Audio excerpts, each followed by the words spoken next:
Hello, welcome to the Saskatoon Industry-Education Council's Mind Over Matters Mental Health Initiative.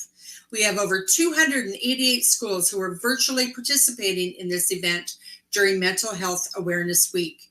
We would first like to acknowledge that we are in Treaty 6 territory and homeland of the Métis. We pay our respects to the First Nations and Métis ancestors of this place and reaffirm our relationship to one another. This event could not be made possible without the Insurance Brokers Association of Saskatchewan's 2021 Brokers Care campaign, and we thank them for their sponsorship of this day. We would also like to thank RBC Future Launch for their support of one of our speakers, Keeley Shaw. Again, we could not do this without them, and thank you. As a registered nonprofit organization, the SIEC works in partnership with 3 school divisions: Saskatoon Public Schools, Greater Saskatoon Catholic Schools, Prairie Spirit School Division, and the Saskatoon Tribal Council. We work with community-based organizations, post-secondary institutions, government, business, and industry to help nurture the workforce of tomorrow. Last year, we worked with over 29,000 youth, 600 business and post-secondary representatives, and more than 1,400 educators and practitioners. You may recognize some of these events: Sask Code, Cardboard Boat Race Challenge, and Sask Money, geared to grade 7 and 8 students and teachers. We look forward to working with you as you transition into high school and attend some of our events. I would now like to introduce our 2 MCs for today's event, Darren Balmer and Stacey Hansen. Enjoy your day. Good afternoon and welcome on this beautiful May afternoon. My name is Stacey Hansen, and I'm a counselor at Walter Murray Collegiate. I'm here today with Darren Balmer, who's in charge of prevention education with mental health and addiction services. We are so excited to be here today to MC this mental health initiative, Mind Over Matters.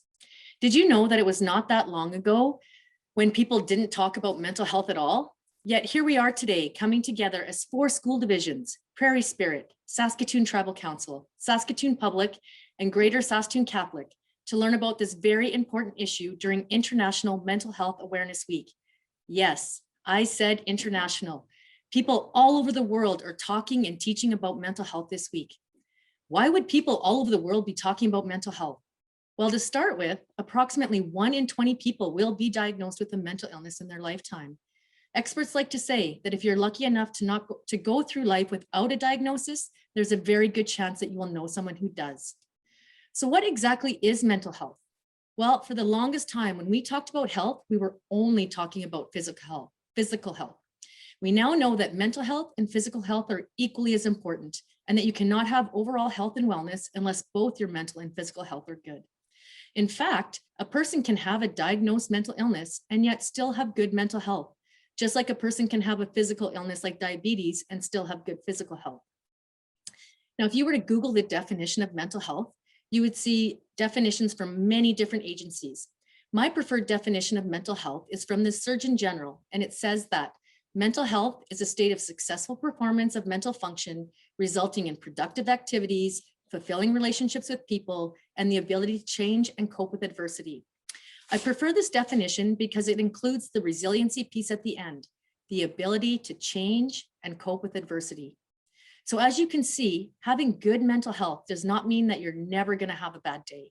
In fact, having good mental health means feeling all of the emotions: sad, happy, scared, frustrated, angry, disappointed, etc. Today, we have 3 amazing speakers that are going to describe the struggles they had growing up and the things they have done to change and cope with adversity, and how making those positive changes have allowed them to learn and grow and pursue their interests. Before I turn you over to Darren to start the day with a Kahoot, teachers, make sure your class Kahoot account is ready on one device only. Darren will share the pin with you as soon as his part is up. You can log in with the name of your school and your last name, or as much of it as will fit. Like, I know Mr. Pedwerbowski, he'd have a tough time putting his whole name in there. Pedwerbeski, I should say. As well, please put all student and teacher questions in the Q&A. Once the event is over, we will answer all of your questions and send them back for teachers to use in follow-up discussions with their classes. Okay, up to you now, Darren. Thanks, Stacey. Hello, everyone. Thanks for taking part in this awesome event. I'm going to be running you through some Kahoots. I know that everybody likes Kahoot. They're lots of fun. So hopefully you guys are all loaded up and ready to go. Here we go.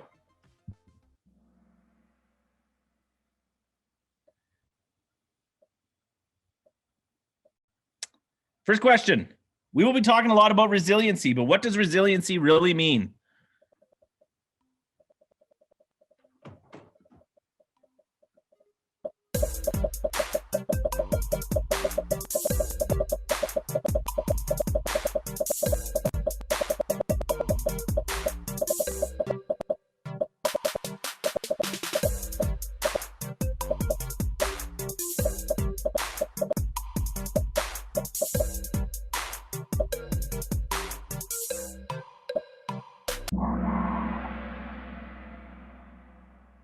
Okay, here's how Kahoot works. I know when I'm doing Kahoot in person, answer comes up, everyone hoots and hollers, whoa, everyone gets all excited, and then calm back down because I'm going to talk to you after each Kahoot.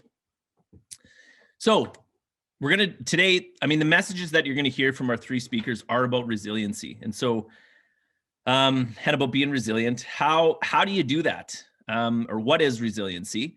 And it's to be able to be happy and successful even after something difficult or bad has happened.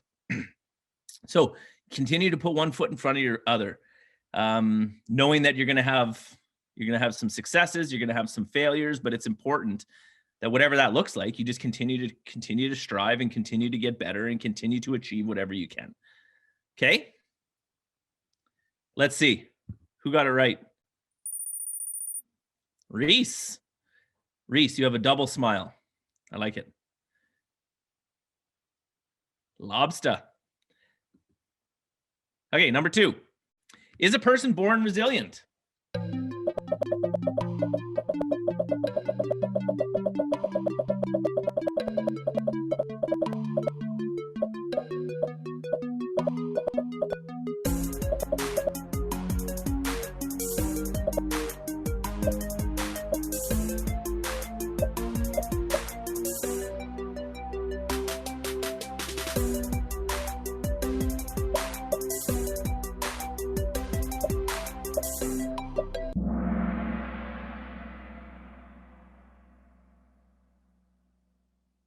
Correct.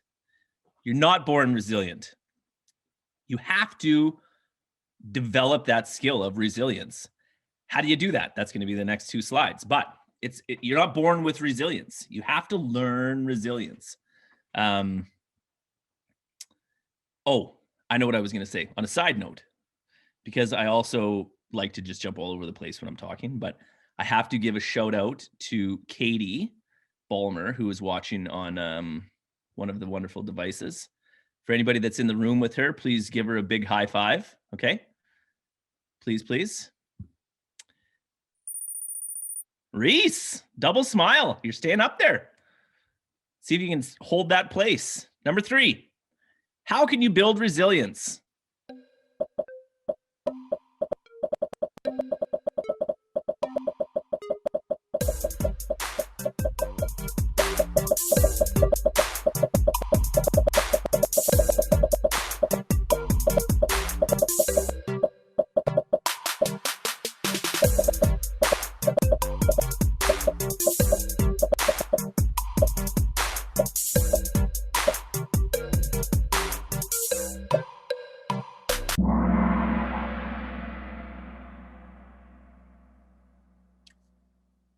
Everyone's freaking out. I hear you. Oh, Jesus, pulled my computer right off the table.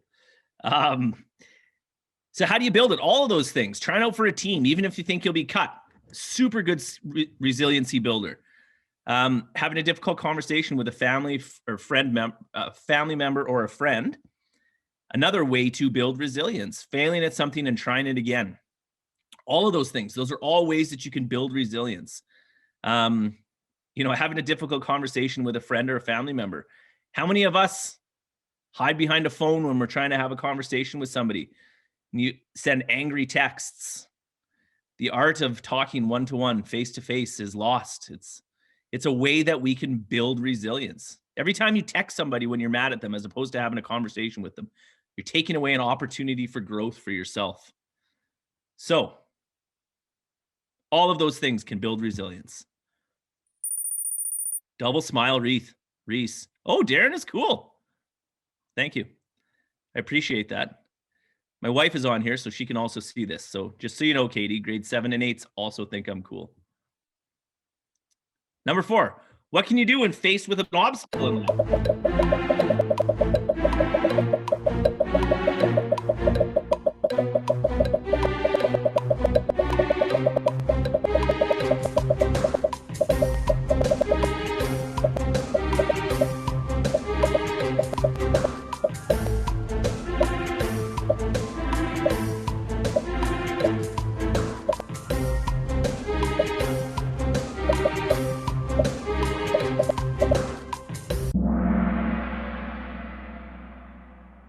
All of the above. Listen, some of you are in grade 8. You're going to be going to high school next year. I'm just going to give you some advice. Always pick all of the above. Usually it's right. I'm just kidding. That's bad advice. Terrible advice. So all of those things you can do when faced with an obstacle. See it as a challenge to overcome. Don't see it as something that's crippling and debilitating and it's not something that you can do. See it as a challenge. Find ways to overcome it. Knowing who your support people are, that's really important too. Who are those people in your life that are going to support you through all those ups and those downs?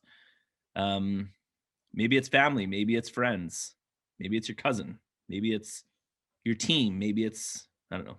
And be realistic in shifting your goals if necessary. That's a huge thing. I think that sometimes people will set those goals, way too high and they never can achieve them. And it's also always like you're constantly chasing a ghost because you've set these unrealistic goals that you can't achieve and you can't attain. And so really be realistic about shifting your goals if you have to. Maybe you're not going to make the NHL or dance in the Winnipeg Ballet or I don't know, be an actor, whatever. Maybe you got to shift gears. Okay, you know what? I'm just going to say, I saw a couple Darrens on the name. So if somebody that has my name in it wins, I will also buy you a Slurpee, okay? Number 5, what should you do if you have a fight with a friend?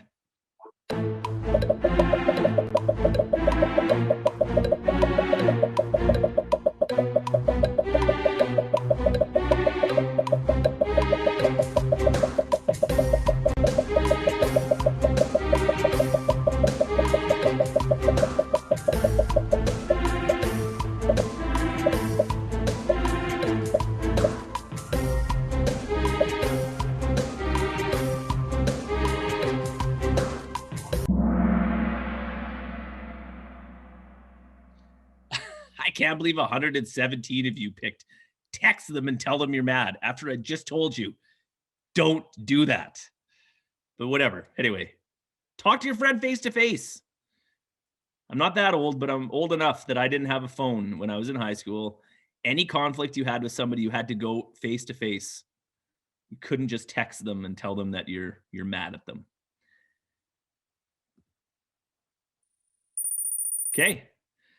Okay, so I'm going to jump in and out here. We have 4 Kahoots we're going to play. That's the first question. So I'm going to turn it back over to Stacy, and we're going to listen to our next speaker. Our first speaker today is Keeley Shaw.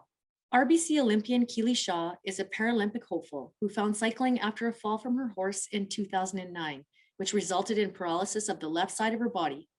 Keeley is from Myrdale, Saskatchewan, and holds several national and world championships in paracycling. When Keeley is not cycling, she can be found at the University of Saskatchewan, where she's completing her PhD in kinesiology. She is here today to share her powerful message of resilience and what it means to change direction as you face unexpected roadblocks.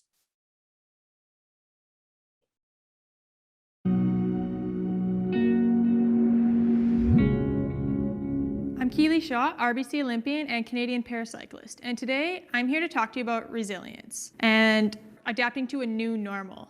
And these are probably phrases that we are sick of hearing by this point, but the truth is these aren't constructs that were brought about by the current global pandemic. I'm sure if we were all to think back on our lives, we could think of a time when we had to adapt, we had to be strong. And chances are it wasn't something that you chose to do. It's not like you said, today I'm going to practice resilience. Probably it was something that you had no choice in the matter of. It was that, and it was a matter of survival. So normally if I were to be doing this in person, I would ask you to close your eyes and imagine this with me. Given the current virtual format, feel free to close your eyes and imagine it if that feels good to you, but if it doesn't feel right, feel free to keep your eyes open. So I want you to imagine yourself at 15 years old. You just started grade 10, you got your learner's license, that first taste of freedom. You're starting to think of where you want to go to university. Do you want to go to university? What do you want to take? Where do you want to end up?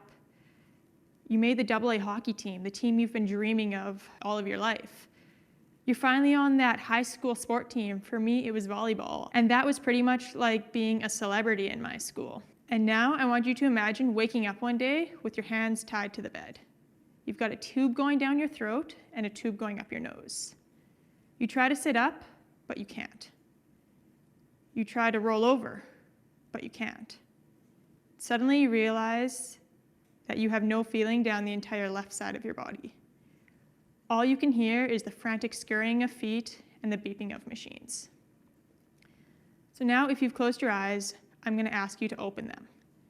What I just had you imagine was a little piece of my reality on November 9th of 2009. Today, I'm here to talk to you about resilience and about the power in each of us to overcome new obstacles, change directions, and thrive, and what I found it took for me to achieve all three. Dusting ourselves off and picking ourselves up is a pretty basic part of life. It's part of the human condition. And sometimes it's easy. It's more of a stumble, and you can brush that dust off pretty easily. But sometimes it takes every ounce of everything you have just to get back up and put one foot in front of the other. On November 9th, 2009, we didn't know if I was ever going to get up again. But I've got a bit of a stubborn streak in me, and I wasn't about to let a little accident derail my life. I had big plans, I had big dreams. That never changed. And in the coming years, I would learn what it would take to overcome, change directions, and truly thrive. And more importantly, what it took to achieve all three. Just like I had you imagine, at the age of 15, I felt like I had everything going for me in my life. Because if we're being honest, I kind of did. And then on November 9th, 2009, my world flipped upside down. It was a gorgeous November afternoon, and I was going to go out to check the elk that my parents were raising for water. I decided I was going to take the horse. I hopped on him bareback, just like I had a million times before. November 9th of that year was a Monday. I had it off school in lieu of Remembrance Day. And I was just really savoring this moment. Some peace and quiet out on the farm, just me and my horse. So I decided to take a slightly different route than I normally would to check the elk for water. And while I was thoroughly enjoying myself, my horse Bud apparently was not. Bud took off out of the blue, and I fell hard to the ground. He didn't buck or anything, he just took off. And I fell, landing unconscious. I remember waking up to my phone ringing, my dad calling me because my horse was home, but I wasn't. I answered that phone in a dream-like trance. Dad told me, don't move, don't try to get up, stay exactly where you are, and we'll come get you. So Mom and Dad drove out to the field, they grabbed me, and soon enough we were off to the hospital, knowing that I likely had a concussion. The hospital ran their tests, they ran their x-rays, and they confirmed the diagnosis of a concussion. We were sent home with a list of symptoms to watch for and told that if any of these were to arise, we were to call right away. So we go home, and I'm going back to my regular life. After dinner that night, I got up, and the world started spinning. It was like I was on a carousel, and I couldn't get off. Didn't matter what I did, what I tried to focus on, my world wouldn't stand still. So my mom called the hospital, as this was one of those symptoms they said to watch for. And the hospital assured her, no, she's fine, just watch her. So we go about our lives, and later on that evening, I'm starting to get disoriented. Do I have school tomorrow? Am I supposed to be at hockey practice right now? Again, this was one of those symptoms we were told to watch for. So once again, Mom called the hospital. And once again, she was told, no, she's fine, just watch her. My mom had a really bad feeling at this point, so she decided to sleep with me that night. From the time I went to bed, I don't have any memories, but I was told that I woke my mom up in the middle of the night because I had to go to the bathroom, but I couldn't move. At this point, it's obvious that I'm not all right. They don't just need to watch me. So they called the ambulance, and soon enough, the ambulance was at my house and they were taking me off to Regina. The emergency medical technician told my parents not to try to keep up, just meet them at Regina General. Once I got to Regina, they did a CAT scan where they found a bleed deep within my brain. And this bleed was causing the pressure to build up within my skull that was potentially going to damage the brain tissue. The issue was the bleed was so deep within my brain that they didn't dare go in to try to stop it unless they had no other choice. And as fate would have it, they didn't end up needing to go in. The bleed cauterized itself, it stopped on its own. And while this might have seemed like the darkest of all dark times, I had just overcome my first obstacle. That bleed stopped on its own without medical intervention. But my brain now needed to heal itself. So the doctors put me into a coma. They put me on life support. They wanted to make sure that my brain could focus on one thing and one thing only, and that was healing. So they took all of the little tasks that your brain usually does to keep you alive, and they put that task on machine so my brain could focus on only resting. When my mom asked the doctors what the prognosis was, should she call my brothers to come say goodbye, all the doctors could say was, I don't know. You need to do what's best for your family. I spent somewhere between 3 days and a week being kept alive by machines. I don't actually know the exact amount of time, as every time I ask, I seem to get a different answer. But eventually, I woke up. That was obstacle number 2. I had woken up from this coma, but I would have a very, very long road ahead of me. Because as I had you imagine, when I woke up, I had no feeling and no movement on the left side of my body. It was as if somebody had drawn a line between my eyes, down the middle of my face, down my sternum, and all the way to the ground. On one side of that, I am normal. And on the other side of that, I've got no feeling, I've got no movement. And unless I was looking directly at it, sometimes I forgot it was even there. Once I was stable enough to move, they transferred me to Wascana Rehab, where I would spend the next 16 weeks of my life retraining my brain how to move the left side of my body, and perhaps more importantly, how to live with these lasting deficits that I would undoubtedly have. And throughout that entire time, all I wanted to know was, when can I play hockey? All of my life, I had been an athlete, and I like to think I was a pretty good one. And suddenly, this thing that defined me had been ripped out from under me. All my life, whenever I introduced myself, I would say, hi, I'm Keeley, I'm a hockey player. My sport defined me more than any other part of my life. And suddenly, we didn't know if I was ever going to be able to play hockey again. But again, I didn't know who I could be if I wasn't going to be a hockey player. So I made up my mind then and there that I was a hockey player and I would always be a hockey player. And the second I got out of this hospital, I was going to play hockey. I remember the first time I walked on my own. It wasn't even entirely on my own. It was with a nurse supporting me. It was probably only for like 5 to 7 meters. And when I got back to my bed, thoroughly exhausted, I looked up at the nurse and said, when can I skate? I'd always had a one-track mind for hockey. This accident hadn't changed that. So the weeks go by and I'm discharged from Wascana Rehab. And a year after my accident happened, I was given the go-ahead to play hockey again. So I went to tryouts for my old team, that AA hockey team that I had always dreamed of playing for. And I didn't make it. I went from being one of the top female hockey players in my area to not being able to track a puck because it moves too fast for my brain now, to not being able to do a full stride length on my left side, to not being able to hold my stick with one of my hands. These aren't great qualities for somebody who wants to play AAA hockey, who wants to play university hockey, who wants to go to the Olympics. But I thought this past year has just been obstacle after obstacle, all of which I've overcome and come out ahead. So this was just one more obstacle, one more thing I needed to overcome. So I figured I would practice harder, I would practice longer. Instead of shooting 50 pucks every night, I shot 100. I was the first person on the ice and the last person off. I went to 2 power skating camps instead of 1. But nothing seemed to work. No matter what I did or what I didn't do, I couldn't get back to that hockey player that I once was and that I craved to be again. So I thought, maybe I'll just lose a little bit of weight. Maybe that'll be it. So I started watching my diet, restricting my intake, and exercising even more. And soon I was down 5 pounds. But I still wasn't that hockey player I wanted to be. And now I was getting comments from people saying how great I looked. 5 pounds turned into 10, 10 into 20, 20 into 30. Soon, I was 87 pounds and not in control of anything. In this world where I couldn't control what had happened to me. I couldn't control my life. I couldn't even control half of my body. I was reaching for something that I could control. And for me, that was the food that went into my mouth and how I expended that energy. This control was making me ill. It was taking over my life, but it was a drug and I craved it. Soon, I was 87 pounds and not in control of anything. I was admitted to the hospital with a heart rate of 30 beats per minute. For a little bit of context, right now as an elite athlete, I have a resting heart rate of around 50 beats per minute, and I can't really get it any lower than that. So at 30 beats per minute for me, that's my body shutting down. Turns out I never really was in control with this at all. This thing inside of me was controlling me. I was diagnosed with anorexia almost a year to the day of being discharged from Wascana rehab. I spent about 10 weeks in the hospital where my medical team addressed the symptom, but I still had a deeper problem. And because we never addressed this problem, anytime I felt out of control or anytime things started to get pretty stressful, I went back to what I knew. I went back to restricting, I went back to overexercising.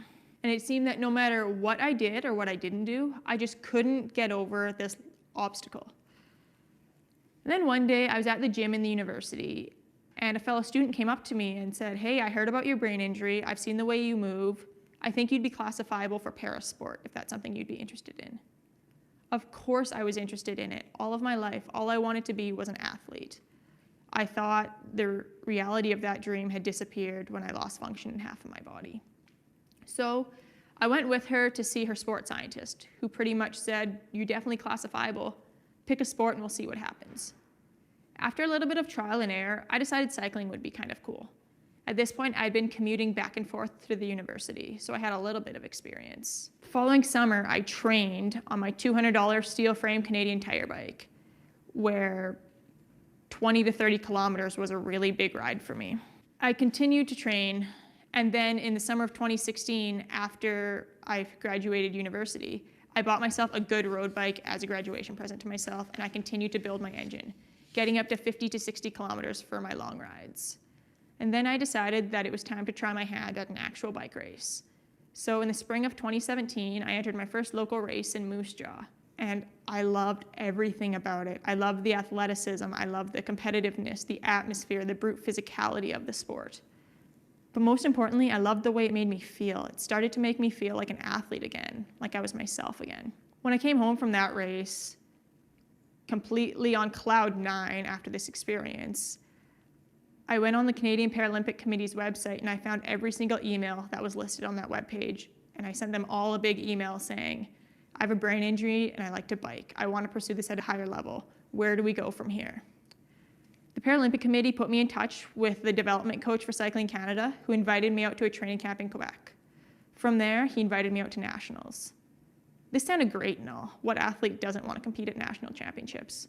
But I didn't think I was ready. At this point, I'd only done 2 races. I wasn't ready for national championships. There was no way I was going to be competitive. But when I talked to the coach about this, he said he thought I would be competitive, that it was worth coming out. So a month later, I found myself in Bromont, Quebec, one of 2 athletes from Saskatchewan.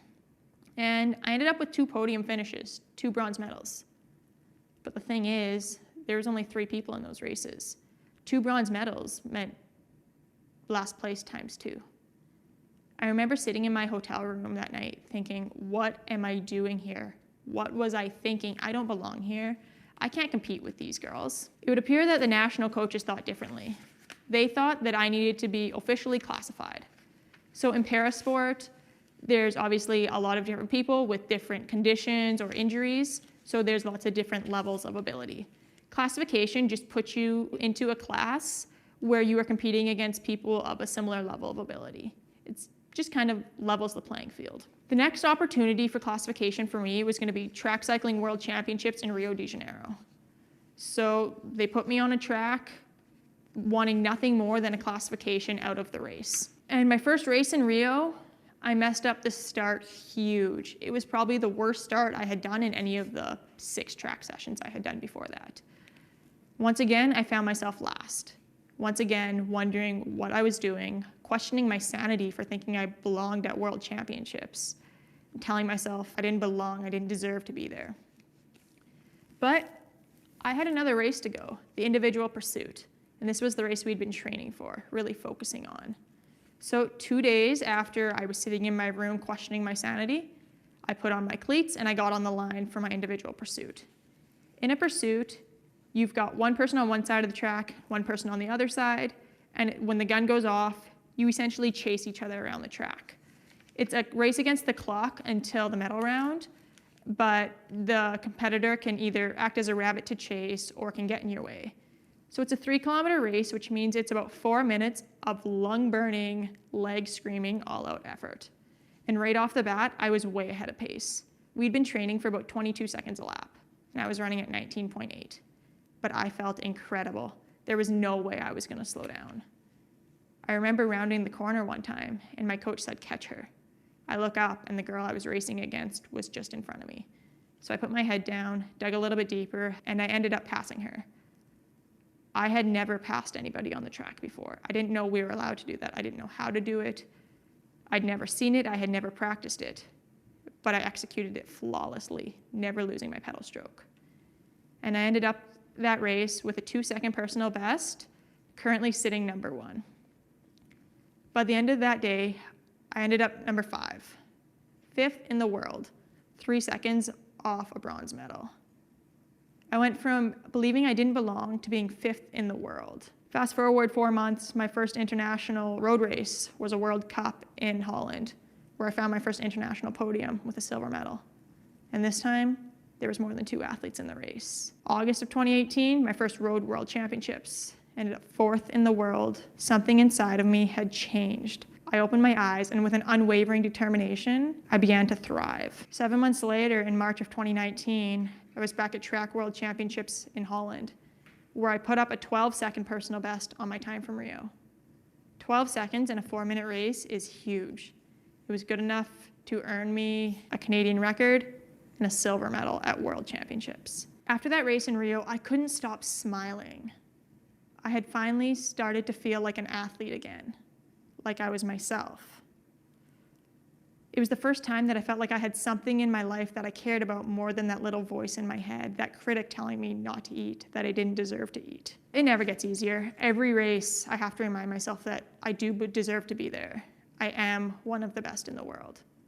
My last race before the pandemic, Track World Championships in Ontario, I lost a bronze medal by 75 one-thousandths of a second. That's less than the time it takes you to blink. So now, when you think of me and you think of my story, I want you to imagine it a little bit differently than the one I told you in the beginning. What started off with tragedy was met with an unwavering determination to overcome. When I thought I lost control of my life and who I was, I learned how to change directions.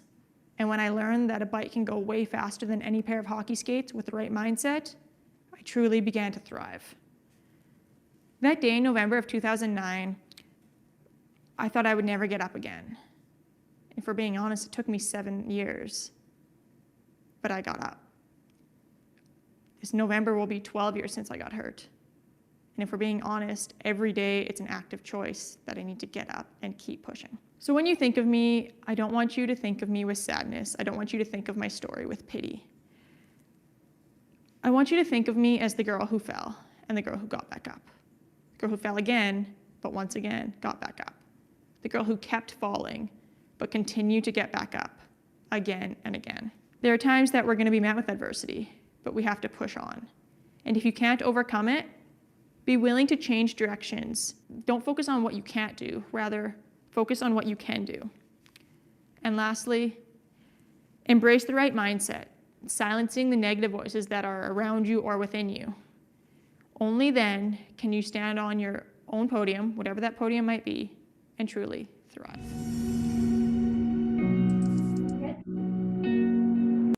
What an inspiring message. I think one thing we can all take away from this is that we should not be afraid to try something, because even if we fail, we can always change directions to find something else, maybe even something better.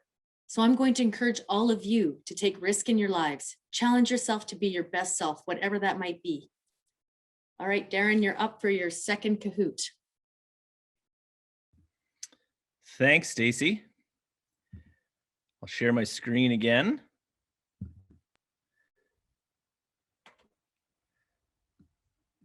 Okay.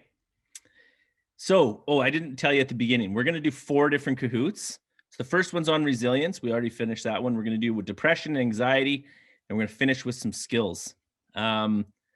So I know the last group, every time I would start the Kahoot again, it seemed like people were lagging to get in. So I'm going to just talk about myself for a while because I don't mind talking about myself.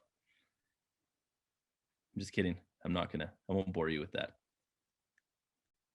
Okay, let's try it. Number 6, is depression a feeling or an illness? Ooh, right there, you guys did. Boom!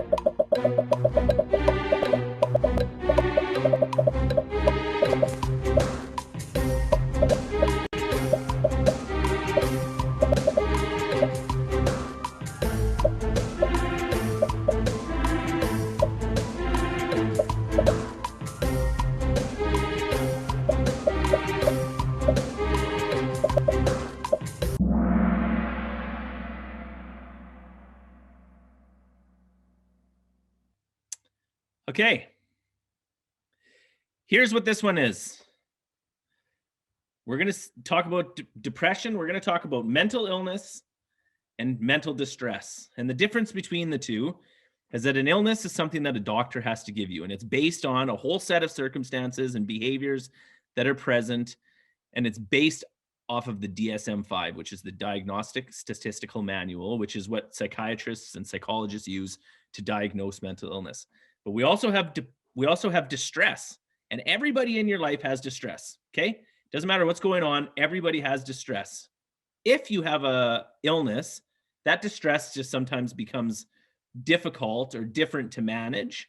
But if you're doing the things that you need to do, even if you have an illness, managing your distress is really important. So illness or not, managing distress is important.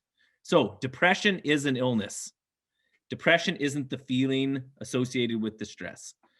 If you're trying to tell somebody you're depressed, probably what you're trying to say is you're sad, or you're lonely, or you're overwhelmed. Okay. Darren is not cool anymore. He just dropped out of the top 5. Please, Darren, come back. Okay, number 7. What can cause depression?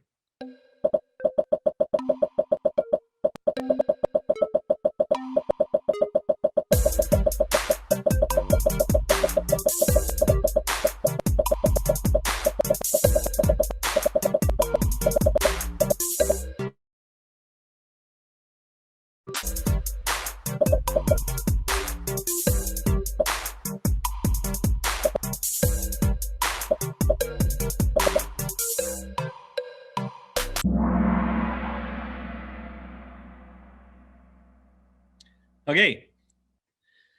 Apart from the family history, the family history is biology. So you can't change that. If you have the genetics, like if your mom or your dad, somebody in your family has a history of mental illness, that just increases your chance. But it doesn't mean like if your dad or your mom has depression, that you're going to get diagnosed with depression. Okay. The other 3 things on there are like someone close to you dying is distress. Okay. It's not fun and it sucks, but it's distress. You're going to experience that. You can't avoid that in your life. Failing a test, same thing. I mean, if you're like me, you probably haven't failed a test. I'm just kidding. I failed hundreds of tests. That's why I'm so resilient, because I just continue to persevere and I push through even when I fail things. And same with fight with a close friend. It's the same thing. That's just distress. Okay. So the only thing on there that will cause depression is a family history. That's genetics. You can't change that. The 3 other points of here is that those are just simply distressing events. Let's see who got it right. Where's Darren? Number 8, is depression more common in males or females?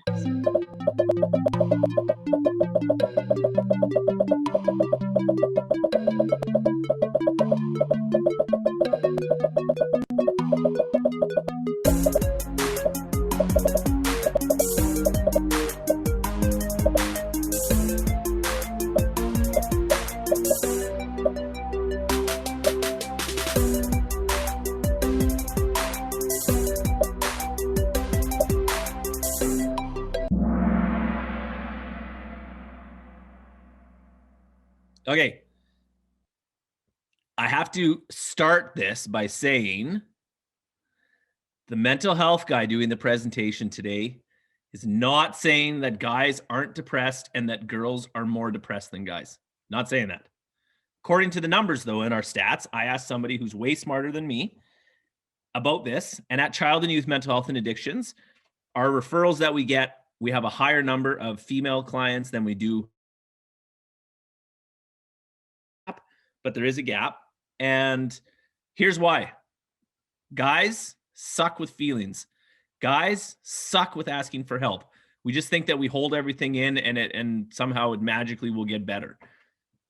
Females, you guys are way better at asking for help. You guys are way better at asking or understanding when things aren't well. I don't know what that's about. I don't know. Guys kind of suck. Maybe girls are just better. I don't know. But you guys, girls are just way, I don't know. Guys are too proud. It's social stigma, not allowing guys to be sad. I don't know. I don't know what it is. But let's see. Whoever Miller is, just so you know, Miller, you're on fire. Look at you. You're hot. Here we go. Number 9. A multi-select. More than one. Which of the following could be a behavior connected to depression?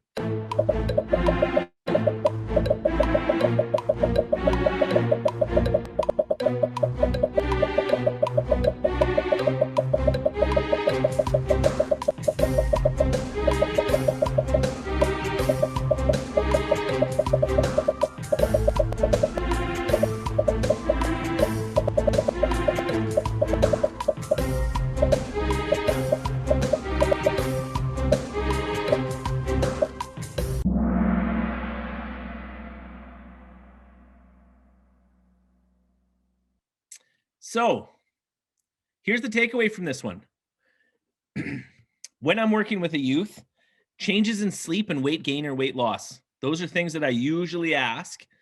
And that can be a really good sign that something's not right. Now, that doesn't mean that if you're not sleeping well or your eating patterns have changed that you're depressed. But if there's significant changes in those two behaviors, that's something that, would warrant maybe talking to a doctor about it and just seeing. And anger, surprisingly, especially for males, that's a really telltale sign that something's not right. For guys that are angry a lot, okay? Self-harm, self-injury, cutting, burning, those kind of behaviors. People who engage in those behaviors does not mean that they have depression. What that means, and those behaviors are maladaptive coping strategies, and all that means is that they're unhealthy ways that people have found to deal with distress. It doesn't equate an illness. So it doesn't mean that you're depressed if that's a behavior that people have engaged in. But the anger one is really interesting. I can think, I was diagnosed 3 years ago with depression. And I recognize now, especially as a kid, back in elementary school, I was an adult. That's probably not a good thing. And I should have probably checked it out earlier. But my parents didn't care about me that much, so they didn't really want me to. Just kidding. My mom loves me. My dad, not so much. Half. He loves me half. Number 10, do you need medication to treat depression?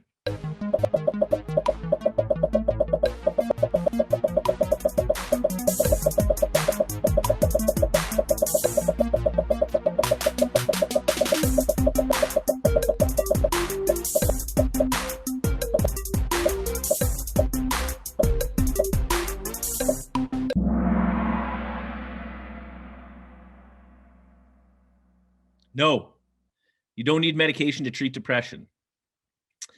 If you have a diagnosis of depression or anxiety for that matter, there's maybe a good chance that medication might need to be part of your treatment, but it doesn't have to be the go-to all the time. And so, there's things that we can do that are in our control. How much water do you drink in a day? How much exercise do you get? How much sleep do you get? How do you view stress? There's a lot of things that we can do that are in our control before we need to jump to medication. And I know in all the years that I've worked at mental health and addictions, a lot of times people get tripped up on needing to be on meds. And that's a big barrier to people getting better, is that they're, I don't know, the stigma of being on meds. There's lots of different reasons why people don't want to take them, but I guess I'm just trying to tell you that there's lots of things we can try that can have a positive impact on your mood and your ability to cope that don't require medication. So,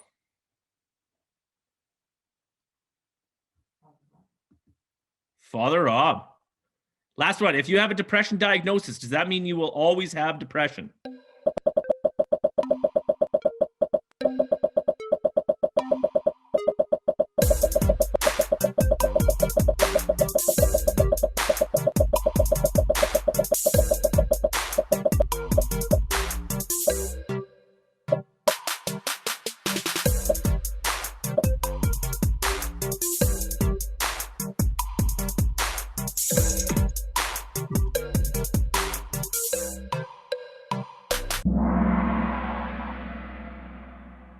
Oh, I thought that I changed the answer, actually. I apologize to everyone. Yes. If you have a diagnosis of depression. So we had a little bit of a debate, but the takeaway for this was what I was trying to tell everyone is that it doesn't have to be desolate, and it's not a bad thing. It's not a horrible, horrendous thing. It's not like your life is going to end if you have a diagnosis of depression or anxiety. There are things that can be managed, and your life can go on, and you can have a normal life. That's the takeaway that I wanted from it. So I'm going to stop sharing my screen, and I'm going to send you back over to Stacy to announce our presenter. Our next speaker is Peace Akintaid. Peace is an African-Canadian interdisciplinary poet, public speaker, and thespian residing in Saskatoon. She is the 2020-2021 Saskatchewan Youth Poet Laureate, co-coordinator of Write Out Loud, a Saskatoon-based youth poetry community, and a board member of the Tonight It's Poetry community. Her poems touch on the impact of slavery in her village, colorism, growing up in Kuwait, Nigeria, and Canada, and relearning her culture in the face of colonization. She dreams of a world where poetry is accessible and interconnected with different art media.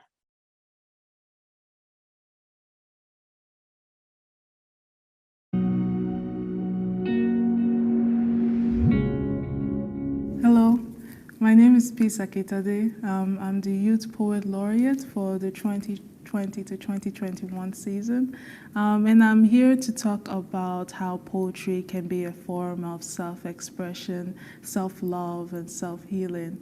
My mind goes in multiple different directions every day, and poetry really is just taking all those thoughts and putting it on paper. It has been a way for me to go through mental illness and how I can almost use it as a form of therapy. So by the end of this, I really hope you can see my thought process, how I have tried to break through the stigma of mental illness, and how I have made poetry a form of therapy for me. So the first one I'm going to do is called Velvet Perry Wheat. And I wrote this while in a cabin in the forest. And we were all together doing an artist getaway. And I felt this immense imposter syndrome just coming in. And I kept on disassociating, pushing myself away from everyone. Even though I was surrounded by so much supportive help, I still felt very much alone, very lonely. And as soon as I found those symptoms coming true and I started to say that, oh my gosh, I am going through something, the first thing I did was run to the forest, sit down by a tree, and write this poem. So this is Velvet Perry Wheat. Velvet Perry Wheat brushed the dowry of our imagination. The sun smiles down on our people, sweet and peaceful, laughing at the mischief we surround ourselves in. The sun hums to slowly wake you up while we enclose ourselves in blankets made from smiles. Stay, enclosed in its safety forever, or at least until the moon screams. Do you know what smiles are?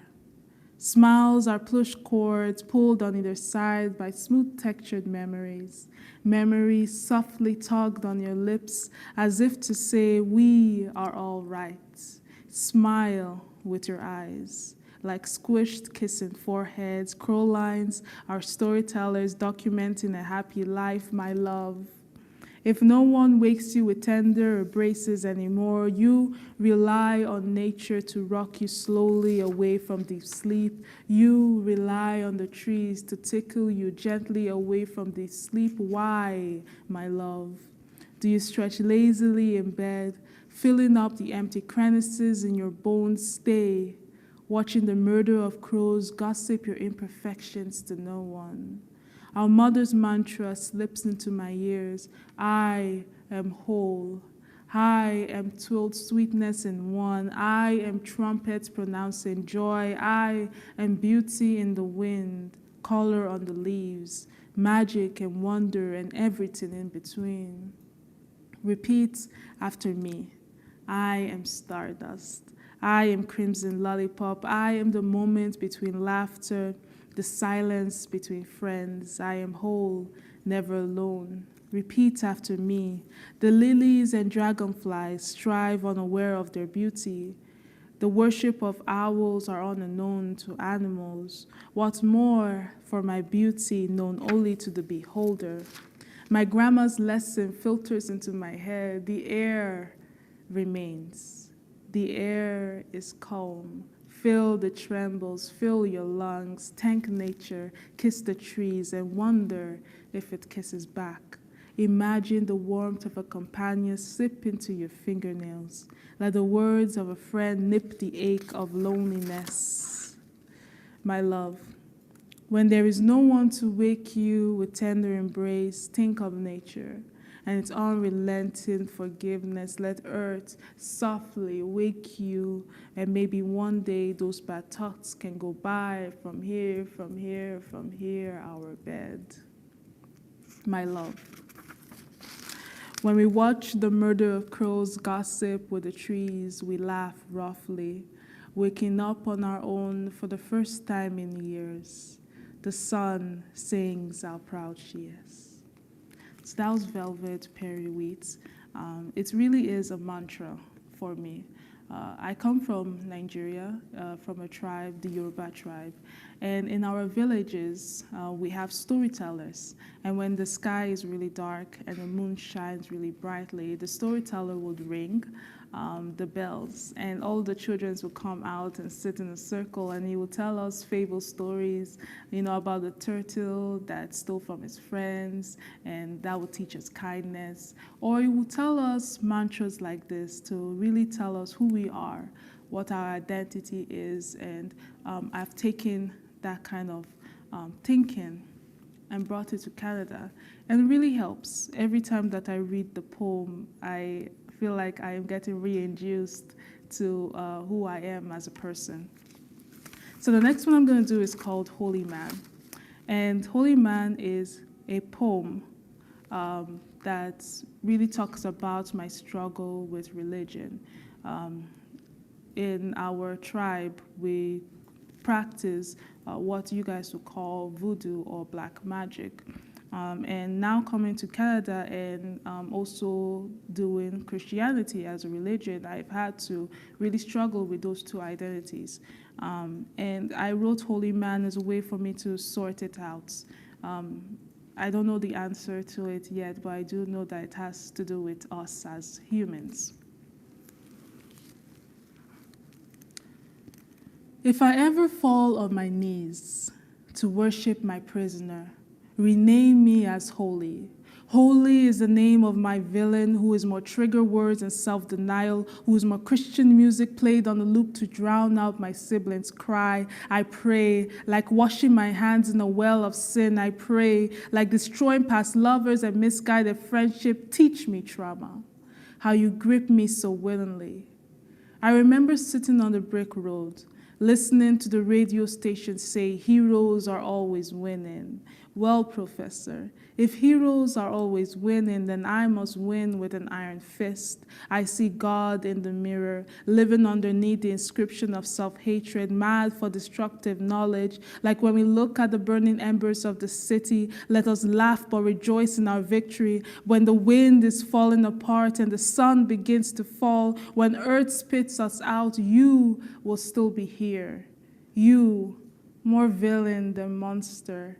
You, more urban day witchcraft than crystal demon summoning, and me, wishing to be a protagonist, a hero, that when I look in the mirror, I see a creation, a specimen deserving of victory, the answer to someone's prayer, the gold webbing between cracked pottery, slowly sinking through the cracks like she belongs there. But when I look in the mirror, I see a human. She looks more like a stress consumer than heavily body, but my reflection will show power. My starvation holds me tightly for inspiration. My inspiration are shackles I carry on my shoulders, bracing myself for the divine whip of trauma. Let us all as a congregation repent our desires for a better world. Let us make the chairs our goddesses and the competent fools our rulers. Our regrets shall be omnipotent because we are humans. Humans more obsessed than fear. Humans more unfinished journals than self-discovery, but humans more gullible and lovable. Humans who carry their shackles and attach it to themselves, not to the wall, nor the rocks, not attached to our livestock, but you carry your shackles on your shoulder. And I wonder if we fell in love with our prisoner, and if we realize poison does not make us gods. Thank you. So now I am coming into my 20s. I am feeling a lot better about who I am as a person, and my mental health is getting better. And I found out one of it is because I had a good support system. I like to think of my friends as landscapes. Through my journey through life, they are the ones that are helping me as I go through every highlights. So I wrote a poem for all of them using landscapes as metaphors. Buttercup had 2 dogs. She named after Renaissance painters. Teenage Mutant Ninja Turtles, I said. She told me, my mind cannot discern between reality and counting sheeps. My first friend taught me how to draw on sand with my pinky facing eastward. He told me to cry with my eyes open, and maybe the world will forgive me. If Buttercup is the sand, then my first friend is the road. One taught me to never trust my foundations. One taught me to look both ways before opening my heart. Honeybun tied his hands across his chest whenever he saw me. His eyes twinkled with sweet confessions and unspoken secrets. He ruined coffee for me. Coffee tastes like his tears, he cried, always with his eyes closed, and I prayed for the world to forgive him. If Buttercup is the sand, my first friend is the road, then Honeybun is the oldest building by the road. A warm cafe with hanging plants and lattes. A cafe cracking at the seams but always visited. Now Bo likes to laugh with his head facing eastward. He smiled into my hands and whispered underneath toe touches. My art seemed foreign to his mechanical mind, yet he always leaned forward. To him, I had all the wonders in the world.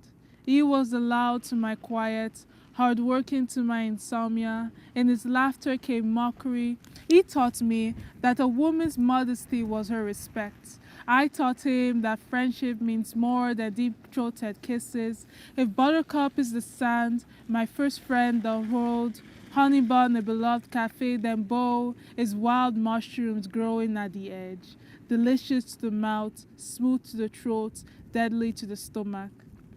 sugar, walked barefoot on stones, stood between the line of flame twin and soulmate, the difference between a mountain and a river. She started with a compliment and continued in a poem, a wonder of golden stardust and 11 p.m. sunset, the definition of affection among friends and 5 p.m. hikes around Broadway, colored hair, and transcribing songs on kayaks to the moon. And Momo holds a candle near my ears, yells for me to wake up. Ugly laughter surrounds our car discussions on our way to blow up the art community. In our hands is resilience and hush, forgive me, sexuality. Books that end in cliffhangers are Momo. And Momo with starlight mixed with an expiry date. Forced cries that love skateboard tricks. Experimental is Momo, and Momo is the reflection of river during sunrise. Old in memories, young in the foundation with me. I watched my town grow, explored by misguided friendship, lovers, and soulmates, landscapes to remind myself of love. I passed each destination with satisfaction, knowing they shaped my journey. So then the lesson that I have for you now goes back to my relationship with religion. And COVID started, and because of that, we couldn't go to churches anymore. So I wrote this when I started to miss Sunday and started to miss the routine. So this is called Sunday Best. We always knew Sundays brought the good in us, reminded us of black churches where kisses were mandatory, chocolate velvet voices could seduce angels, and stewed chicken was God's work. When can my burden say hello to religion? On Sunday. Sunday is smoking after a warm day of lying. It is a rested day of questioning and answering yourself. We knew Sundays were quiet times, to rethink the week's confession and forgive our tongue for murder, to argue with our insecurities and hide them in a closet. To love is to hide is to say I see you. A day to let my skin develop bumps and my hair to grow nappy. A day to miss schoolwork and finish ice cream bars. A day to drink out of mason jars and pretend you are effortlessly lazy, lazily insta-cheek, lazy and unimportant in the sense that you owe no one anything. You are your own person. You are Sunday. We always knew we would fall in love with Sunday. Just like falling in love with your kindergarten teacher, wishing to grow up like them or to marry them. Kindergarten teachers taught us to hold hands, to love our neighbors as friends. They taught me the nooks of morals, that strawberry blonde hair was not the epitome of beauty. She taught me to enjoy afternoon naps surrounded by library books, and that the warmest places were in the corners of rooms. Do you remember how she told us the Lord's Prayer? By giving us pecks on the cheeks if we said it right. Butterfly kisses that made us fall in love. Sunday kisses that made us fall in love. If Sunday was a painting, it would be stained in barbecue sauce, given to kids as birthday presents or passed on as basement decoration. Sunday would be a beautiful mess, our mess, the mess that makes us beauty. Abstract mess, our mess, the mess that makes us humans. It will be our childhood best friend who we've been married to for 18 years. Fall in love with me Sunday. Fall in love with me again. Tell me what you see in me. Hide me from the weak stare. Thank you.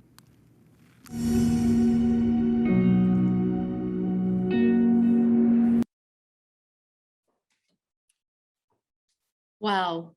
I feel so humbled by Peace's message and her talent. Here, all these years, I've managed my own anxiety disorder with exercise. But I guess that's the beauty of this life's journey. You get to be you. Keep changing directions until you find what works for you. Now, before I pass you over to Darren for your next round of Kahoot, I want to define a term for you that Peace used in her presentation, imposter syndrome. So at the beginning of her talk, Peace speaks about how she was suffering from imposter syndrome, which is why she ran to the woods to write her poetry.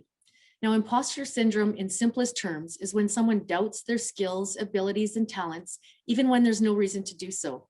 For example, now this is quite exaggerated, but I just want to get my point across. It would be the same as if LeBron James thought that he had no business being in the NBA and that he's just been fooling the whole world this whole time. That's what imposter syndrome is like. All right, now back to Darren. Good luck with your Kahoot. Hi, everyone. The notice anything different about me? Anyone? Well, let me tell you. These sunglasses, these are prizes. So you guys can all see, or maybe you can't see, but with my flowing long hair and my wonderful sunglasses, these are a great little gift. If you win them, you could probably put them in your dad's Christmas stocking and give it to him as a gift, pretend like you bought it. Okay. Oh, we forgot to check the scores. Father Rob, grade 8, Dell. Okay, number 12, what is anxiety?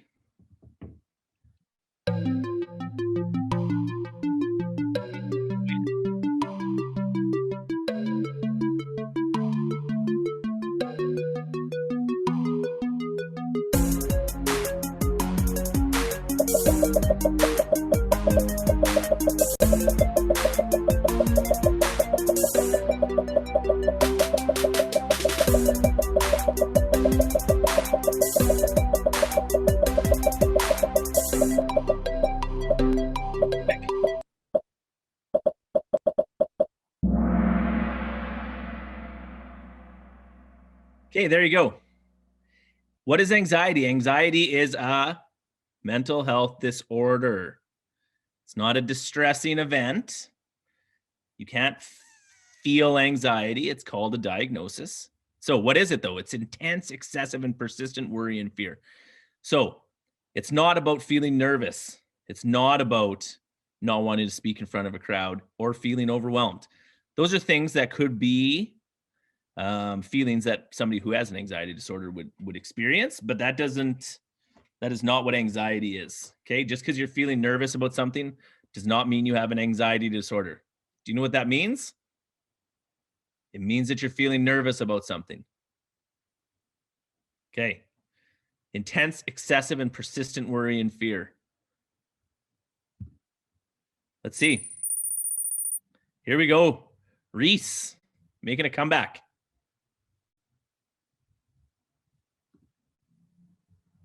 "13, what does your body's stress response do?"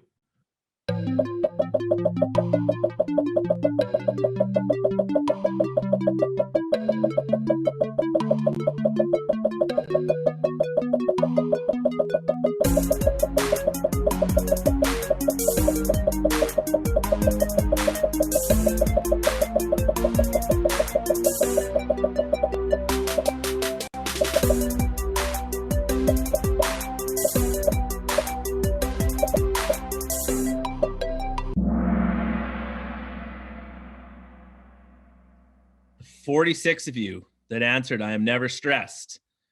Congratulations. That's good. But what does your body's stress response do?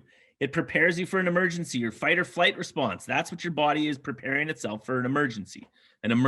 But I mean, any kind of event that you have to try and overcome, or a situation that you're faced with, your body, there it goes through a whole bunch of different things, the way that your physiological response to those events is. But somebody who has a diagnosis of anxiety, so like when your body gets ready for that, your heart rate gets lower, your breathing gets shallower, you get focused. Sometimes you get that feeling in your stomach like you're going to throw up. So that's your body preparing itself for that. You know, maybe before you go perform, maybe you're doing a big dance competition, or you're playing a sport and you're going to play in the big game. You know, how your body feels like that. People who have an anxiety disorder feel like that so much of the time.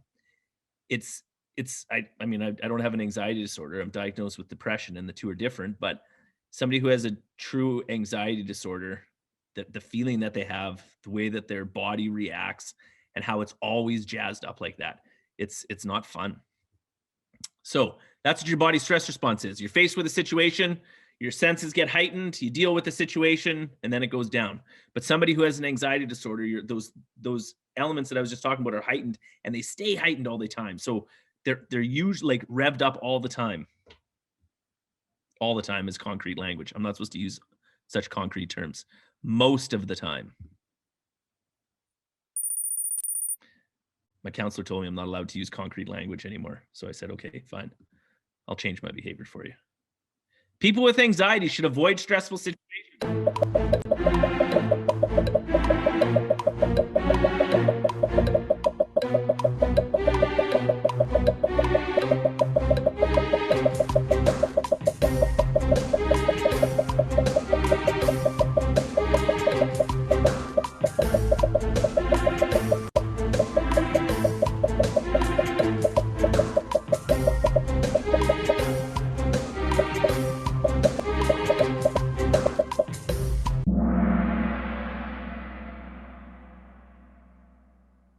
Everybody screaming right now? Cheering, telling your friends you got it right, but it answered it wrong? I don't know. What do you guys do when you play Kahoot? So do people with anxiety should not avoid stressful situations. You actually, by avoiding those situations, you're actually robbing yourself of an opportunity for growth. And that's a Stacey Hansen quote, so I'm not going to take credit for it, but it's true. And every time you avoid those stressful situations, you actually pattern your brain in a way that it's like a reward for avoidance. And you don't want your brain to be patterned in a way that it feels good about avoiding situations. You want to be resilient. You want to be able to move past those things and learn from them. So don't avoid stressful situations. If you can't have a stressful situation or you can't deal with a stressful situation, find somebody that can help you with that, because it's very important. And I like that 62 of you picked that you like to sit and not pay attention to Kahoot. Thank you for doing that. Okay. Father Rob, grade 8 Dell, holding tight there. But St. Anne, Lou. It's obvious someone has an anxiety disorder.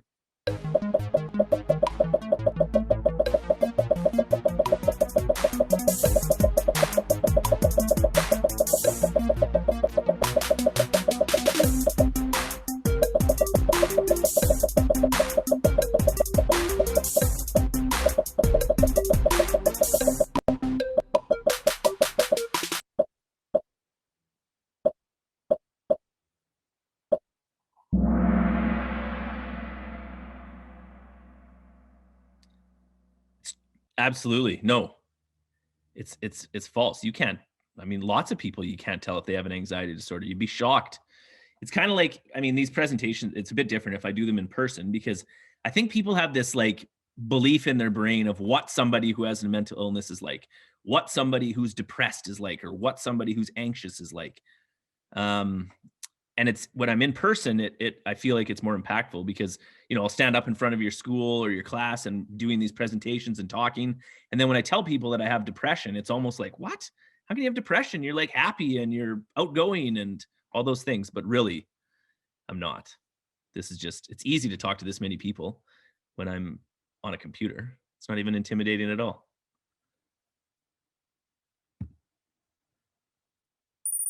Father Rob, grade 8 Dell, holding tight. Okay, let's have one more question and then I think everyone experiences panic attacks at some point in their lives.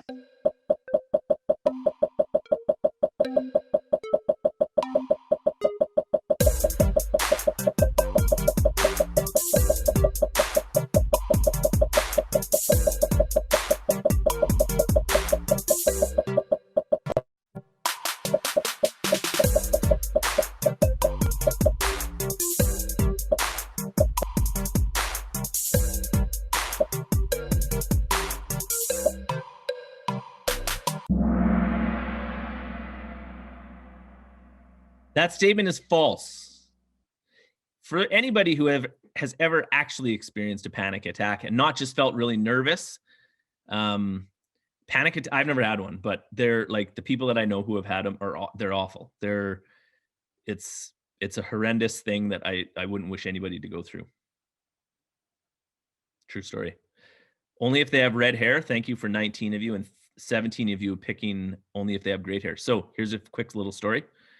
I'm the only one in the room. I'm working with a bunch of ladies today. Only one in the room that had to have their hairspray in their bag. So when they got to the presentation, they could do their hair. I'm the only one. Oh, Miller. EFGS.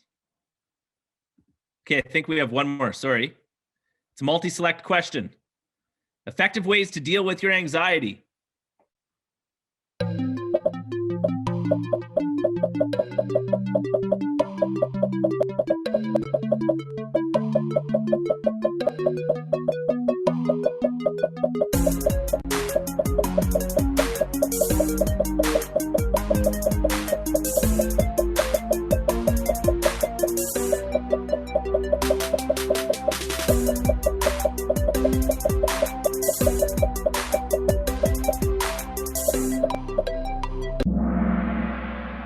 All four of those effective. All four of them are effective ways to deal with your anxiety. Breathing techniques.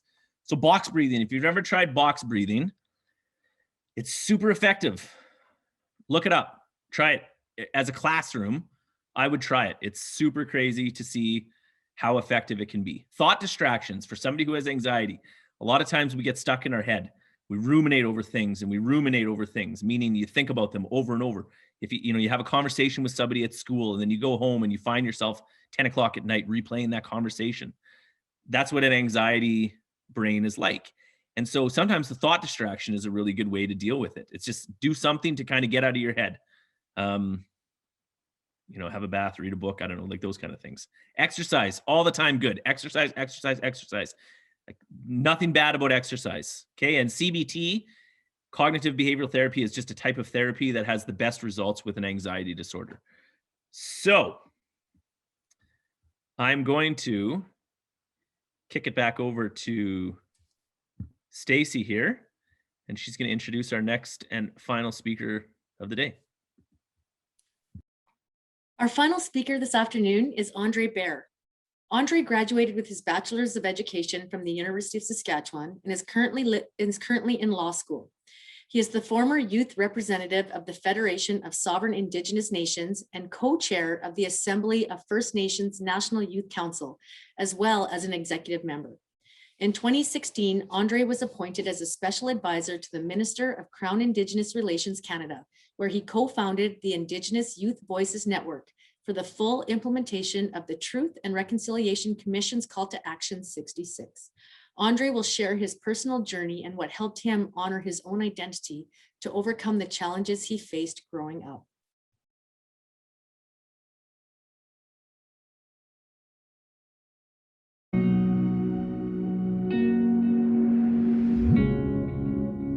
Tanseno aguma gantek, ketamska tenowal kakio ni chiwaganak, nanas komuyan kakio. Mamun kutai mau semanto, gai mau skine mau shomnoak no komnoak. Nanas komuyan kasageten miste hemias and miste pamatsu and neguan mio. Ne hill mam tenichigan. Wapastem kakto titsigastrup na peonsigason.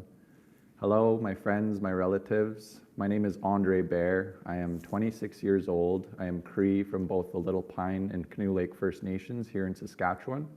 I grew up in the city of Saskatoon and attended several high schools, including Mount Royal, Bedford Road, Newtana, and then Oskayak eventually is where I graduated. I'm a former advisor to the Federal Cabinet Minister of Crown Indigenous Relations, Carolyn Bennett. I was appointed by the federal government, the Trudeau government, to advise on youth programming when I was 21 years old. I currently hold a Bachelor of Education degree, so formally I'm a high school teacher. Last week I just finished my second year of law school, and so I'm excited to have one more year of law school to go before I start articling for a law firm and eventually become a lawyer. Some of the things that I would like to share with you all today include my accomplishments and, most important, what I've had to overcome in order to reach those accomplishments in my life. And some of the key themes that I would like to leave with you overall being reconciliation between Indigenous peoples and non-Indigenous peoples in Canada, as well as the resiliency as individuals who overcome life-altering circumstances and are able to flourish in their success by not giving up. Starting off, I would like to talk a little bit about how I grew up in the city of Saskatoon. I grew up in several foster homes. My mother is an Indian residential school survivor. She raised myself and my two older sisters in the city of Saskatoon. Unfortunately, because of the trauma that she carried from Indian residential school, she was a raging alcoholic to the point where I did not know who my mom was sober up until just a few years ago. And growing up like that, as well as growing up in poverty, meaning because my mom was such a vicious alcoholic, she couldn't hold a job. And eventually it got to the point where our family ended up homeless. When we were homeless, we moved back to our reserve, thinking that our band might help us with a place to live. But it just so happened that we lived in a tent for about 3 months. And that was myself, my mom, my two older sisters. And as a kid, people would think that would be like some traumatic experience event. But to me, I always just thought we were camping. It was like an extended camping trip. On the reserve, unfortunately, because my mom was such a vicious alcoholic, our family didn't really accept us. And unfortunately, sometimes when people don't like your parents, more than likely they don't like the children either. And so that's kind of what we had experienced growing up, was marginalization, not only from the broader community of Canada, but more specifically within our own communities and our reserve in Little Pine First Nation.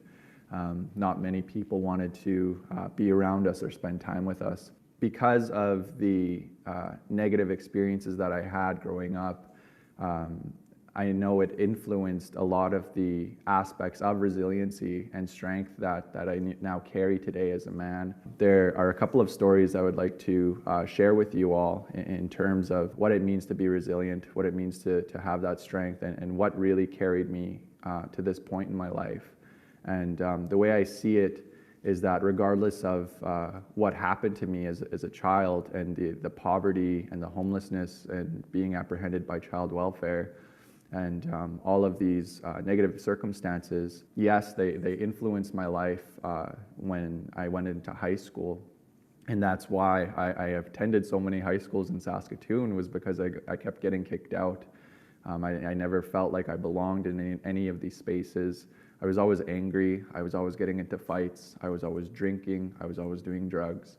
And it wasn't until that I found my culture and found my identity at Oskayak High School. And this is a place where I started smudging and using traditional medicines and learning about my history and learning about Indian residential schools. So at Oskayak High School, we got to do a lot of cultural things that taught me about my identity.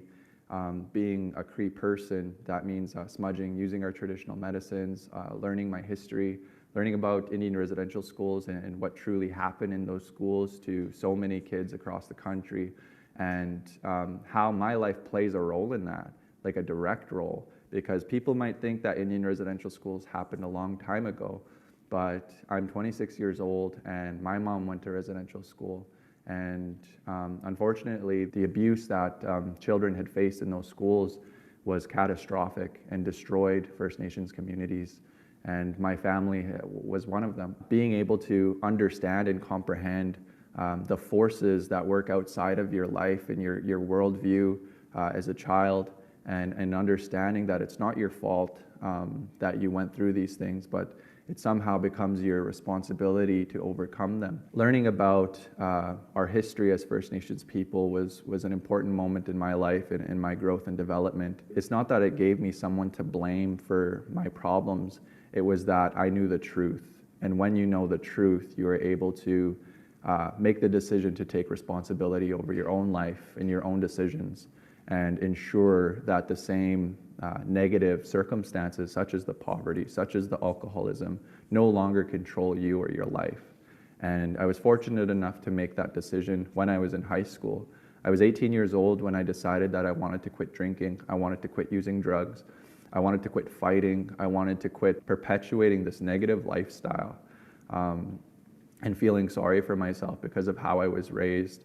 And when I was 18 years old, it was actually the time that I came to realize my own identity as being a two-spirit person. That was also an important piece of my identity that I was able to figure out through learning my culture and my history. And that's something that I definitely want to encourage all of you to really take seriously. And you don't have to be First Nations to know who you are, to know your culture, to know your identity and where you come from, and to be proud of that. However, the most key aspect within all of that learning and that experience has been prayer. And unfortunately today, that might be something that's not always looked upon as a good thing. However, in my life, that's what I see and know is what saved me. When I started learning how to pray, how to follow the laws of the Creator through the Cree way of life, that's when my life really started to change and opportunities started to come my way. When I was 18 years old, I was asked to run in an election with the Federation of Sovereign Indigenous Nations, and that means representing First Nations youth across the province of Saskatchewan. And it was a 3-day election in the city of Saskatoon, and there was no hope in hell that I would ever win, because one of the boys I was running against me happened to be a nephew or a relation to the national chief. And he had a very, very big family that was there at this election and campaigning for him. They had posters, they had brochures, they had like 3 tables set up and a whole bunch of people working for this young man. And unfortunately, I didn't have anything. It was just me. And because the odds were stacked against me, I knew I had to work twice as hard, 3 times as hard, and just try my best to introduce myself to every young person in that room, in that conference, and there must have been about 300, and introduce myself and tell them about what I believe and tell them how I was going to advocate for them and make sure that I remembered each and every one of their names too. That's what I ended up doing. And throughout this process, I feel that the only thing that's ever given me that confidence and that empowerment to endure these obstacles has been prayer. It has been praying to the Creator and trying to believe in myself. And that's something that my late father told me before he passed away, was that when you believe in the Creator, you believe in a power that's greater than yourself, that means you believe in yourself too. I'll share a little story. It was right before the election results were called, and I had given up in a way. I had so much anxiety. I was so scared. I was terrified. This election is like a 3-year term. It was a big deal to me. And so before they were going to announce the election results, I kind of made up my mind that I didn't win. And so I kind of wanted to leave. And instead of leaving, I found this safe space where these elders were having a pipe ceremony. I went into that room and I sat down with them, and I had my head down, and I felt shame. I felt like crying. But it wasn't until that I was given up and I could hear in the background, they were announcing the election results, and I heard my name, that I was elected the FSIN youth representative. And all of that shame kind of melted away, and I started to cry because I was so happy. I couldn't believe that I had won that election that I worked so hard for. And a lot of the elders and people in that pipe ceremony began shaking my hand, and I just felt this immense sense of pride. It really helped me to believe that your prayers come true, your wishes and what you work hard for is equally as important. And no matter where you came from, no matter where you come from, good things can happen to you if you truly work to understand it and better yourself as a human being. And so after the FSIN election, when I was elected the youth representative, there was another election in the same year for co-chair of the National Youth Council for the Assembly of First Nations. So this was somebody who was going to sit on the AFN executive with the national chief and oversee issues for First Nations youth across the country. This election was in Niagara Falls, and it was the same thing, that I was terrified running in this election, And fortunately, I had the support of the council that was there, and they elected me as one of their chairs of the National Youth Council. And this is where I began working closely with the Trudeau government and advocating on an international stage at the United Nations. I got to meet Michelle Obama. I got to meet the royal family, Prince Charles, Prince William, Kate Middleton, and do some amazing things where in every one of those circumstances, I was able to advocate for First Nations youth. I was able to do it in a place where it was firsthand experience because I went through all of those things. I went through the attempts of suicide. I went through the poverty. I went through the child welfare system. I went through all of these negative circumstances that First Nations peoples find ourselves in. And I was fortunately able to overcome them. And so when I have these moments to discuss and advocate for our people on the national stage, the international stage, or just between people that are really important, I do what I can to do it from the heart and to ensure that these people remember something that's important about the lives of First Nations peoples in Canada. I was very lucky to have the success that I do in my young life, and fortunately to have these great opportunities. However, I will never forget the circumstances and the situations that I've overcome to get into this situation.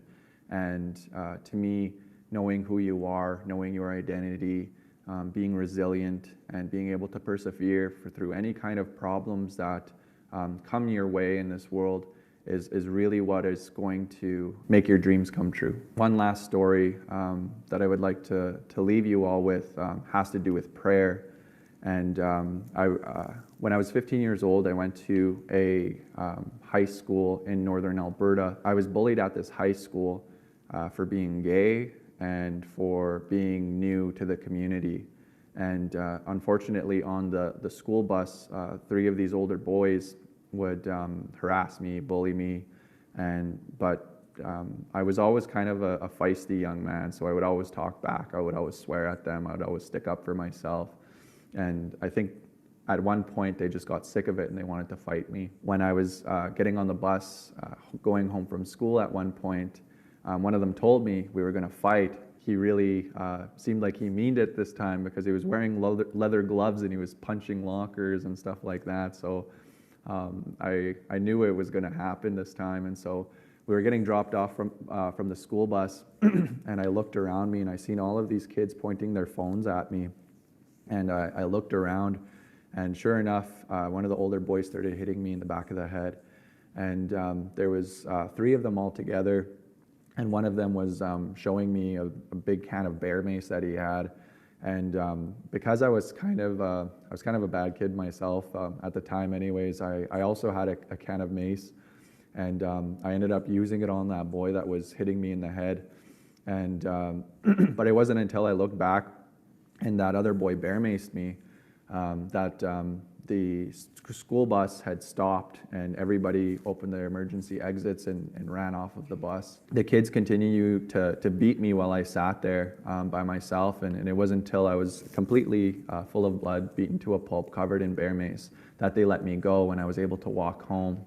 And I was kicked out of school. I was placed under police conditions. I wasn't allowed to leave my home. And this is one of the darkest times in my life when I had faced severe depression, anxiety. I had night terrors. I couldn't sleep at night from the PTSD of almost being killed by these three men. It was like that for a couple of months. And so eventually I told my mom, I said, if you don't take me back to Saskatoon, I told her I'm going to run away. And at that time, she had taken me to Edmonton to see a medicine man, a healer who was supposed to help me. And we went to go and see this man, and he took us into a basement where he lit some traditional medicines and he prayed for us. And when I had left, I was still upset. I was still angry. I was still hurt because I didn't feel like that was real. I felt like it was for her and not for me. We were parked in this parking lot after getting healed by this medicine man. And I was looking up at the street light, and in that street light, I had felt like I was giving up inside. However, that light started getting really bright, and it got so bright to the point where I couldn't really see. However, what I did see was kind of my future. I seen myself speaking in a stadium to a bunch of people. I seen that I was going to be making some kind of difference in the world. It made me feel good. It made me feel really happy and comforted and loved. And when I was driving home back to Northern Alberta, after that situation had happened, I asked my mom, I asked her, what happened back there? Like, did that guy drug us? Like, why do I feel so good? Why do I feel so happy? Like, what happened with that light and stuff like that? And my mom told me, she said, my boy, it's because our people were here first. She said, we have traditional medicine. We have the power to heal ourselves. She said, don't ever forget that. She said, our people were here first. And it was since that day, I've always believed in prayer and traditional medicines, and knowing your identity is the most important thing that you can do and find, especially as a young person. And that's what's going to help you endure anything that comes at you in this world and make your dreams come true.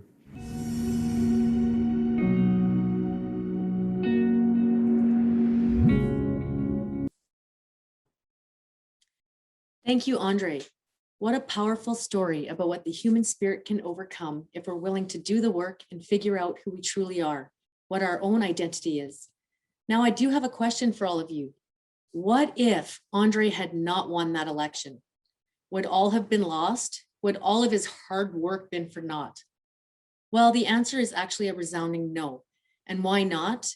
Well, to be honest, it's not the end result that ultimately matters. It is the process that really counts. The hard work, dedication, giving of yourself, that is what's going to allow you to be successful in life.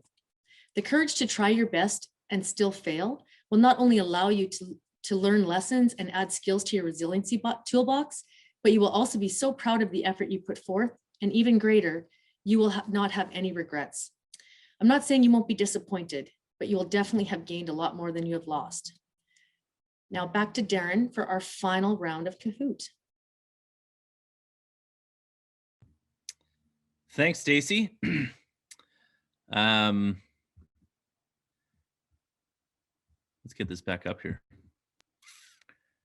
Okay, we have a few more questions to finish off our last round of Kahoot. Oh, geez, we didn't look at the, okay, there we go. Okay, mids, bait. You guys are on a hot streak. Let's finish it off strong. What did our presenters do to support their mental health positively?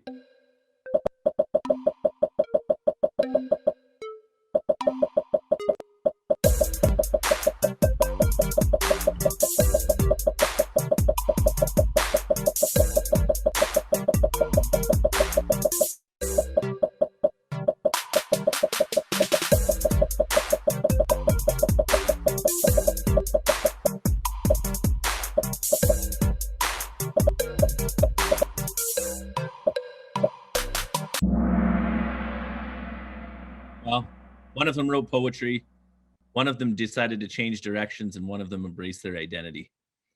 All of the above. No change to the leaderboard. Okay, number 19, multi-select question. What are some ways to cope with things? Stress.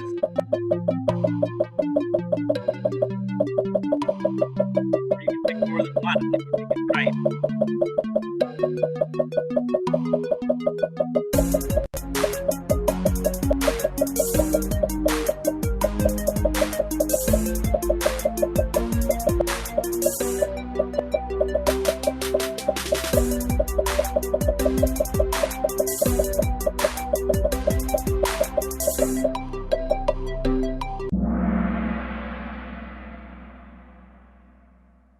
All of those things, all four of those things. And there's a bazillion more. If I was in person right now doing this, I would ask each kid, I'd go through your class and I'd make each one of you tell me, what do you do to support yourself, to cope with things? Oh, DCS, grade 7, Curtis. Up 636 places. Number 20. How much water should we drink each day?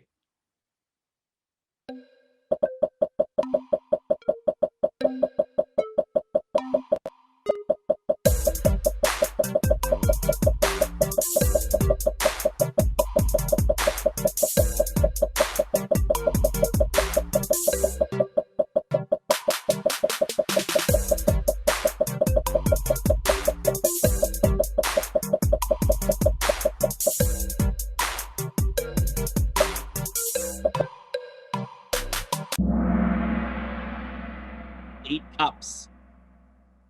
You guys are going to have a bingo. We're going to explain in a little bit here, but that's one of the things that you're going to have to do. Drink water. Our bodies are made of water. We need it in our body. 95% of your eyeballs are water.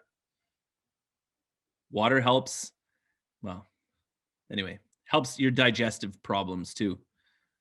It moves things along in your body quite effectively. 21. How much sleep do we need each night?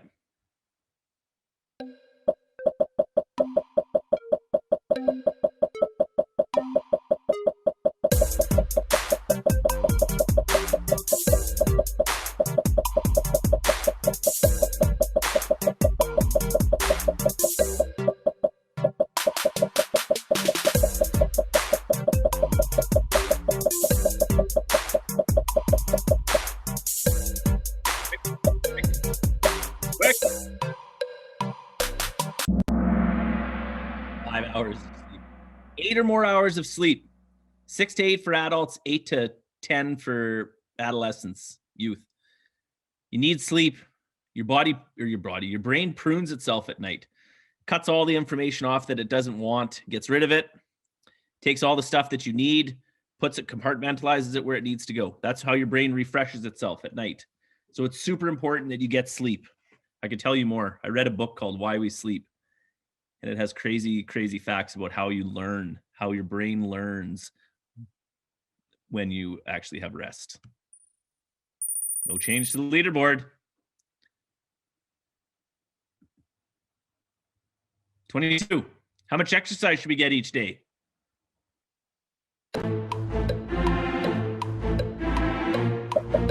Exercise is a lot.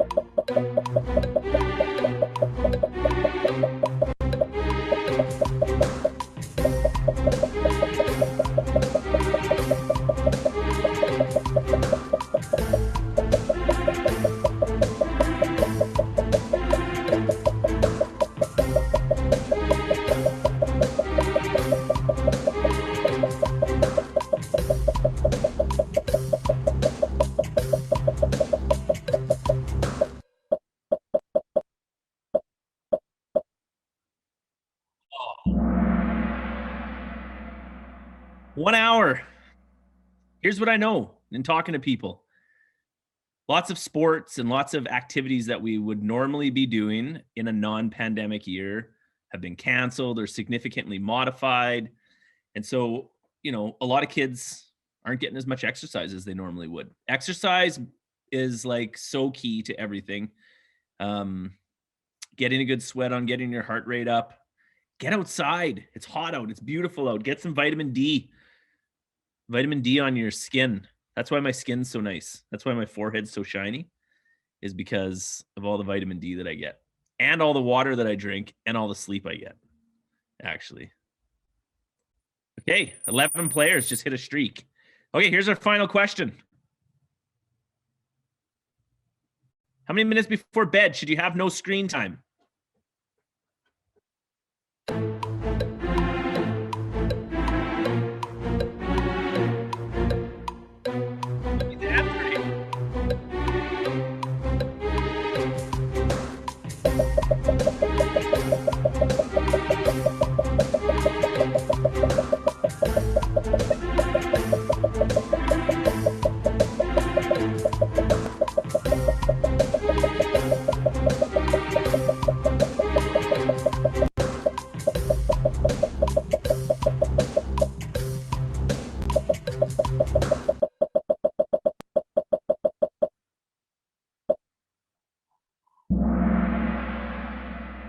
Minutes. You guys are just guessing. all over the place. 90 minutes. Your body goes through a thing called its circadian rhythm. I'm not going to explain it really in depth, but it's the time you wake up, your energy levels throughout the day, and then your body starts preparing itself for sleep. That's the natural cycle your body goes through. And there's a whole bunch of different things within the physiology of that. But screen time at the end of that disrupts that whole process. And so if you have a TV in your room, get rid of it. If you have phones in your room, get rid of them. If you have iPads in your room, get rid of them. 90 minutes. No screen time. Okay, Mind Over Matters podium. Let's see who won. ELCS 7. Whatever that is. Grade 7 Curtis. Number 1. Father Rob, grade 8. I think I know some people in that class.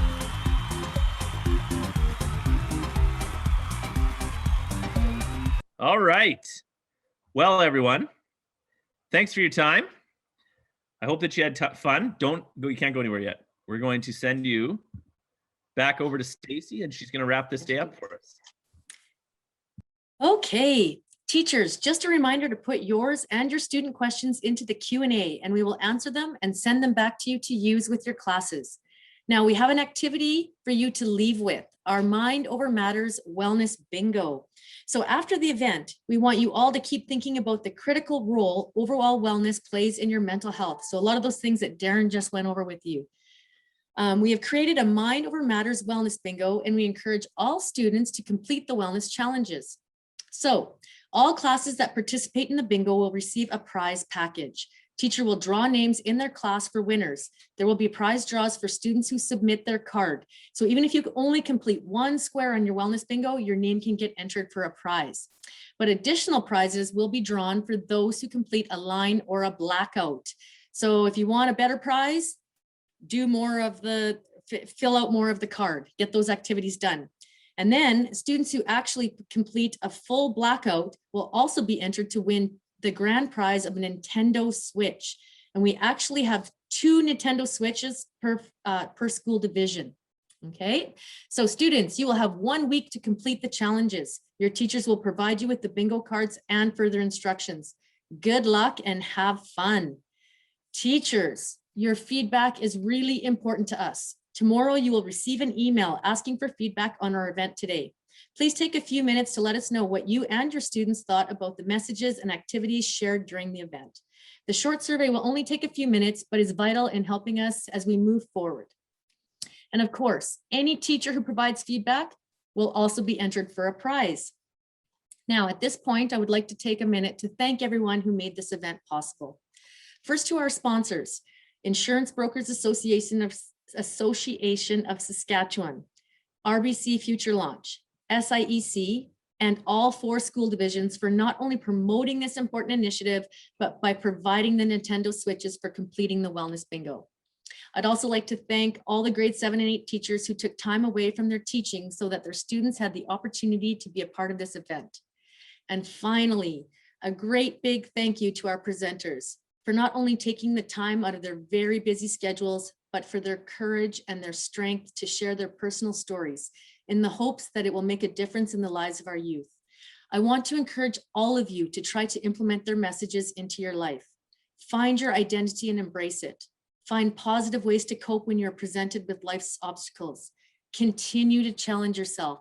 And when things don't work out, just change directions and try something new. Thank you all so much for being here today. I guess being here in this virtual sense. I just want you to know that I'm feeling really hopeful and excited about the future after listening to these stories today, and I sure hope you are as well. I hope you get a chance to enjoy the beautiful weather out there today, and thank you so much for attending our event.